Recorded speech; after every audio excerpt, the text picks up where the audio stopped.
मत रोको मुझे, मुझे मर जाने दो। मेरे जीवन का कोई अर्थ नहीं है। मैं और मेरी बच्ची इस नदी में कूदकर अपनी जान दे देंगे। मत रोको हमें, हमें मर जाने दो। बहन ऐसा मत करो, अभी तो इस मासूम सी बच्ची ने अपनी आंखें भी अच्छे से नहीं खोली और तुम इसे मौत के हवाले करना चाहती हो। इतनी स्वार्थी कैसे हो सकती हो तुम? टुनटुनी चिड़िया अपने लिए संवेदना देखकर टूट फूट कर रोने लग जाती है और बंटी कबूतर को अपनी सारी कहानी बताती है। बंटी कबूतर एक बहुत ही ईमानदार कबूतर था। उसने जब टुनटुनी चिड़िया को आत्महत्या करते हुए देखा तो उसने उसे रोक लिया। टुनटुनी तुम अब चिंता मत करो, तुम आज से मेरी बहन हो। तुम चलोगी ना मेरे घर? इंसानियत के नाते ही प्लीज टुनटुनी मेरी बहन बन जाओ और मेरे साथ मेरे घर चलो।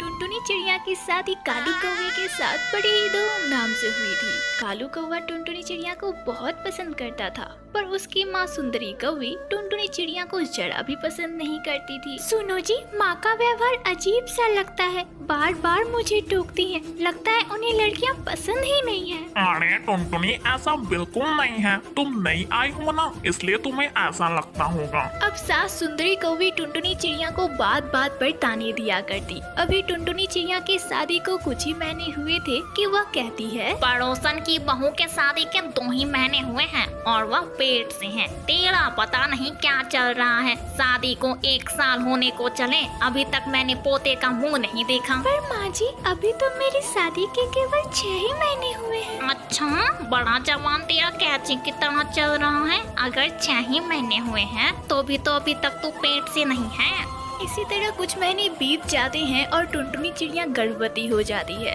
पर गर्भवती होने पर भी सुंदरी कवि उसे ताने दिया करती और कहती है, सुन, लड़का ही होना चाहिए, लड़का ही वंश को आगे बढ़ाता है। लड़कियों का क्या है, आधी जिंदगी अपने घर में रोटियां तोड़ती है और फिर पराए घर चली जाती है। हम लड़कियों को नहीं पाल सकते, लड़का ही होना चाहिए, मैं कह देती हूँ। पर माँ जी, लड़का लड़की तो एक समान होते हैं। लड़कियों से ही तो घर में रौनक होती है। और माँ जी, वे तो 2-2 घर संभालती हैं। फिर माँ जी, आपको लड़कियों से इतनी दिक्कत क्यों है? मुझे कुछ नहीं सुनना, मुझे पोता ही चाहिए। अगर लड़की हुई ना तो तेरी खैर नहीं। टुनटुनी चिड़िया अपनी सास की यह बात सुनकर फूट फूट कर रोने लग जाती है। और शाम में जब कालू कौवा काम से घर वापस आता है तब टुनटुनी चिड़िया अपनी सास की सारी बातें उसे बताती है। पर वह आश्चर्यचकित हो जाती है जब कालू कौवा भी अपनी माँ की तरह ही बोलता है और उससे कहता है, तो इसमें गलत क्या है? क्या कहा माँ ने कि लड़का चाहिए? तो मुझे भी लड़का ही चाहिए, मुझे लड़की नहीं चाहिए। आप भी माँ जी की तरह ही बोल रहे हो? क्या लड़की होना इतनी बड़ी सजा है जो आप दोनों इतनी नफरत करते हो उनसे? अब सुंदरी कवि और कालू कौवा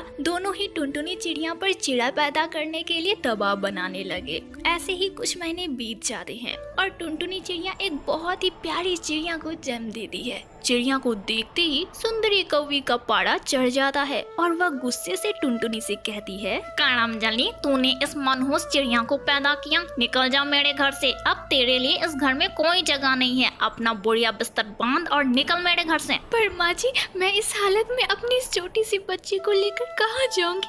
माँ जी, जो भी है आप ही की तो है ना। खबरदार, अगर तूने इसे मेरी पोती कहा तो मैं इसकी दादी नहीं हूँ। चल निकल यहाँ से। बेचारी टुनटुनी चिड़िया अपनी बच्ची को लेकर निकल जाती है। तभी जोरों की बारिश हो रही थी। टुनटुनी चिड़िया किसी तरह अपनी बच्ची को भीगने से बचा रही थी, पर दर बदर की ठोकरें खाकर वह हार जाती है और आत्महत्या करने की सोचती है। वह जैसे ही आत्महत्या करने के लिए नदी किनारे पहुंचती है तभी वहां बंटी कबूतर आ जाता है और उसे बचा लेता है। बंटी कबूतर टुनटुनी चिड़िया को अपने साथ लेकर घर जाता है, जहाँ पर बंटी कबूतर की दादी भी थी। बंटी कबूतर की दादी बबली कबूतरी टुनटुनी चिड़िया की बेटी से बहुत प्यार किया करती थी। एक दिन जब बबली कबूतरी धूप में आम सुखा रही थी तभी, अम्मा, ये आम क्यों सुखा रही हो? अरे बेटी, ये मैं अचार डालूंगी आम का। अम्मा, मुझे भी अचार बनाना सिखा दो ना, मैं भी आम का अचार बनाऊंगी अम्मा। हाँ हाँ बिटिया, क्यों नहीं, मैं तुम्हें आम का अचार बनाना सिखा दूंगी। और आम का ही क्यों, मैं तुम्हें कई प्रकार के अचार बनाना सिखा दूंगी बिटिया। इस तरह टुनटुनी चिड़िया कई प्रकार के अचार बनाना सीख लेती है और जब उसके अचार स्वादिष्ट बनने लग जाते हैं तब वह अचार का व्यापार करने का सोचती है। इसलिए वह अपने भैया बंटी कबूतर से जाकर कहती है, बंटी भैया, कब तक मैं आप पर और आपके परिवार पर बोझ बनकर रहूंगी? भैया, मैंने सोचा है कि अम्मा ने मुझे जो स्वादिष्ट अचार बनाना सिखाया है, क्यों ना मैं उसे बाजार में बेचूं? अरे टुनटुनी बहना, ये तो बहुत अच्छा विचार है। मैं भी तुम्हारी इस व्यापार में मदद करूंगा। तुम स्वादिष्ट अचार बनाना और मैं तुम्हारी उसे बेचने में मदद कर दूंगा। कल से ही हम अपना व्यापार शुरू करते हैं, क्या कहती हो? हाँ भैया, आपकी मदद के बिना तो मैं कुछ भी नहीं कर सकती। अगले दिन से ही टुनटुनी चिड़िया बंटी कबूतर के साथ मिलकर बाजार में अचार का ठेला लगाती है और देखते ही देखते उसके सारे अचार चंद मिनटों में ही बिक जाते हैं। आज वह बहुत खुश थी क्योंकि आज उसने अपना व्यापार शुरू कर लिया था और वह तरक्की भी कर रही थी। इसी तरह कुछ महीने बीत जाते हैं और टुनटुनी चिड़िया का अचार अब पूरे जंगल में फेमस हो गया था। टुनटुनी चिड़िया बंटी कबूतर के साथ मिलकर अपने व्यापार में दिन दुगुनी और रात चौगुनी तरक्की कर रही थी।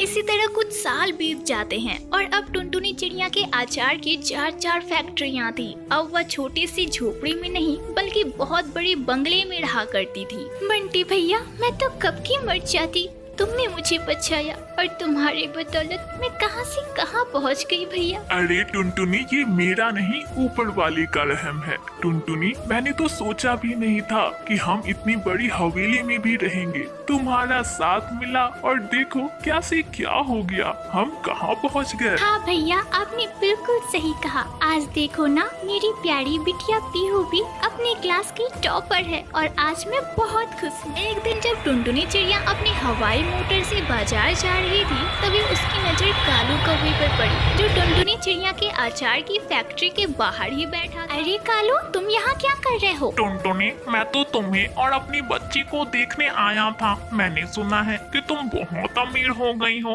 टुनटुनी, मुझे मेरी बच्ची से मिलाओ ना। खबरदार, इसके आगे एक लफ्ज नहीं बोलना। तुम्हारी हिम्मत कैसी हुई मेरी बच्ची का नाम तक लेने की? तुमने तो हमें मरने के लिए छोड़ दिया था ना, तो यहाँ क्यों आए हो? निकल जाओ यहाँ से, हम तुम्हारा चेहरा भी नहीं देखना चाहते। कैसा अभागा पिता हूँ मैं जो अपनी बच्ची को भी नहीं देख सकता। टुनटुनी, हमें माफ कर दो टुनटुनी। टुनटुनी, अब तो हमारे पास रहने के लिए घर भी नहीं है। मुझे अपने अचार की ही फैक्ट्री में काम दे दो टुनटुनी, तुम्हारी बहुत कृपा होगी। अच्छा, वही तो मैं सोचूं, तुम यहाँ अपने काम से आए हो, तुम्हें यहाँ काम चाहिए ना? ठीक है, मैं तुम्हें अपनी फैक्ट्री में काम दे दूंगी, पर एक बात याद रखना, अब हमारा तुमसे कोई रिश्ता नहीं है। इतना बोलकर टुनटुनी चिड़िया अपनी हवाई मोटर में बैठकर वहाँ से चली जाती है और अपने भैया और अपनी प्यारी सी बच्ची पीहू के साथ खुशी खुशी रहने लगती है।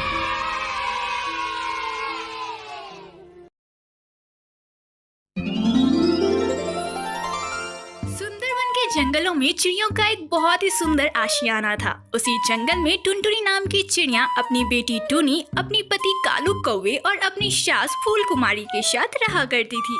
कालू कौवा बहुत आलसी था, वह एक भी काम नहीं किया करता था, जबकि टुनटुनी चिड़िया बहुत मेहनती थी। वह चूड़ी बेचने का काम किया करती थी और चूड़ी बेचने से उसे जो पैसे मिलते थे उन्हीं से उनका घर चलता था। चूड़ी ले लो चूड़ी, रंग बिरंगी चूड़ियाँ। ओ काकी, ये देखो कितनी रंग बिरंगी चूड़ियाँ हैं। ओ मासी, जरा आप भी आओ, देखो कितनी सुंदर सुंदर चूड़ियाँ हैं। चूड़ी ले लो चूड़ी, रंग बिरंगी चूड़ियाँ।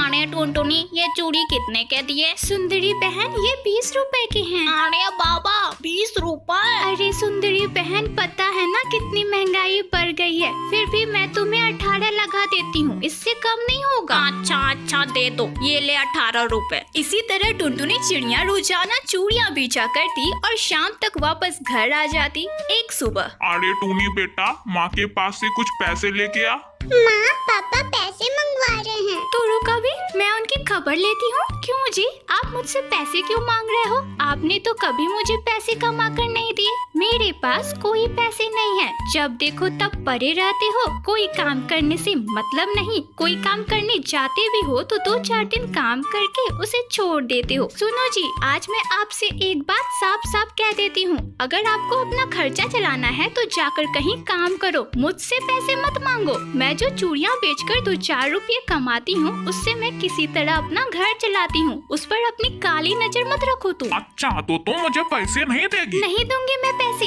एक फुटी कौड़ी नहीं दूंगी। ओहो, मैं अभी देखता हूँ तो मुझे पैसे कैसे नहीं देती है। तभी कालू कौवा टुनटुनी के पंख खींचने लग जाता है। तुम्हारी हिम्मत कैसे हुई मेरे पंखों को खींचने की? निठल्ला कामचोर, एक तो काम नहीं करता, दिन भर पड़ा रहता है और मेरे पैसे भी लोभी चाहता है किसी तरह ऐंठ ले। माँ जी यहाँ आइए, आपका बेटा मुझे मार रहा है निकम्मा। टुनटुनी की आवाज सुनकर फूल कुमारी वहाँ आती है। अरे टुनटुनी, तू भी क्यों बच्चे की तरह जिद करती है? दे दे इसे कुछ पैसे। तुझे पता है ना सुबह सुबह इसका कितना मन करता है चाट पकौड़े खाने की। थोड़ी सी दे देगी तो क्या होगा? माँ जी आपका बेटा एक नंबर का आलसी और निकम्मा है। इस निकम्मे से शादी करके तो मेरी किस्मत ही फूट गई। तेरी इतनी हिम्मत तो मुझे निकम्मा बोलेगी? आज मैं तेरी जवान खींच लूंगा। हाँ बोलूंगी, एक बार नहीं 1000 बार बोलूंगी। तुझे मिर्ची क्यों लग रही है? निकम्मा निकम्मा निकम्मा। तभी कालू कौवा टुनटुनी चिड़िया को एक जोरदार थप्पड़ लगा देता है, जिसकी वजह से टुनटुनी चिड़िया बेहोश हो जाती है। तभी वहाँ टूनी आ जाती है। माँ उठो, तुम क्यों पापा से झगड़ा करती हो? पापा तुम्हारी बात कभी नहीं सुनेंगे माँ। मेरे सारे दोस्तों के पापा कितने अच्छे हैं माँ, वे मम्मा की सारी बातें मानते हैं।